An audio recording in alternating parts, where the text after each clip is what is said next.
मित्रों, आइए एक फ्रेश केस डिस्कस करते हैं। इस केस में एक 35 ईयर ओल्ड फीमेल जिसको पहले से कोई भी थायराइड डिजीज़ की हिस्ट्री नहीं थी और यह ड्यूरिंग प्रेगनेंसी 10th वीक में फ्रैंक टॉक्सिक फीचर्स के साथ आई। याद रखें, इसके पहले हमने जितने भी केसेस डिस्कस किए वह सब केसेस में कोई क्लिनिकल साइन सिम्टम नहीं थे।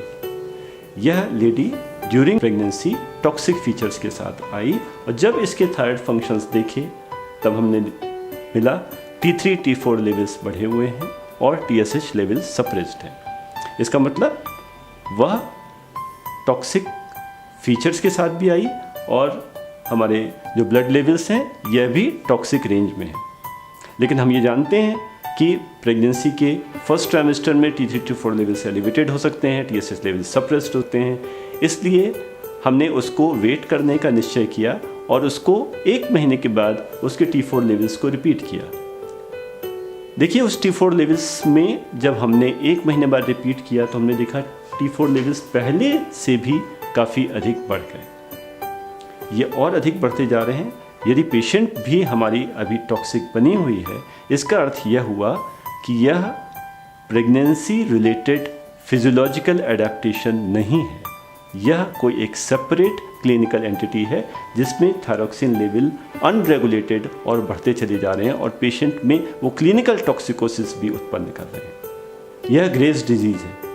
हम जानते हैं हमारे नॉर्मल प्रेगनेंसी में जो कि एक हाइपर मेटाबॉलिक कंडीशन है, उसमें सारे टॉक्सिक फीचर्स उत्पन्न हो जाते हैं और अगर ग्रेव्स डिजीज़ में वास्तव में थायरॉक्सिन लेवल बढ़ा हुआ हो तो वो इन टॉक्सिक फीचर्स को और अधिक बढ़ा देगा।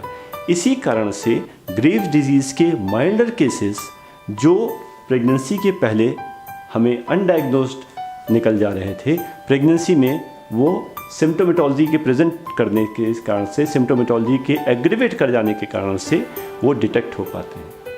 अब ध्यान रहे, जिस प्रकार हाइपोथायरॉइडिज्म प्रेगनेंसी के आउटकम्स को खराब करता है, उसी प्रकार थायरोटॉक्सिकोसिस भी प्रेगनेंसी के आउटकम्स को खराब करती है। तो प्रेगनेंसी और टॉक्सिक लेवल्स के फीटस को अफेक्ट होने वाले फीटल हाइपरथायरॉइडिज्म, यह दोनों इसके कॉमन कॉम्प्लिकेशंस हैं। आइए समझते हैं अब इन डिसऑर्डर्स को कैसे टैकल किया जाए। यह वह डिसऑर्डर नहीं है जो ट्रांजिएंट है, यह फिजियोलॉजिकल एडेप्टेशन नहीं है और इसके लिए हमें फार्माकोथेरेपी की आवश्यकता पड़ेगी। ग्रेव्स डिजीज़ को हम रेडियो आयोडीन से मैनेज कर सकते हैं नॉन प्रेग्नेंट स्टेट्स में, जो प्रेगनेंसी में हमारे पास ऑप्शन नहीं है। सीवियर केसेस में हम सर्जरी करा सकते हैं सेकेंड ट्राइमेस्टर में, जो कि फर्स्ट ट्राइमेस्टर में एक प्रेफर्ड मोड ऑफ थेरेपी नहीं है। तो एक वायबल ऑप्शन ग्रेव्स डिजीज़ के ट्रीटमेंट में प्रेगनेंसी के दौरान एंटी थायराइड ड्रग्स का यूजेस ही बचता है। हम जानते हैं 3 मुख्य एंटी थायराइड ड्रग्स हैं, कार्बिमाजोल, मेथिमाजोल एंड प्रोपाइल थायोयूरेसिल। अब कार्बिमाजोल, मेथिमाजोल वो एक ही प्रकार की ड्रग्स हैं।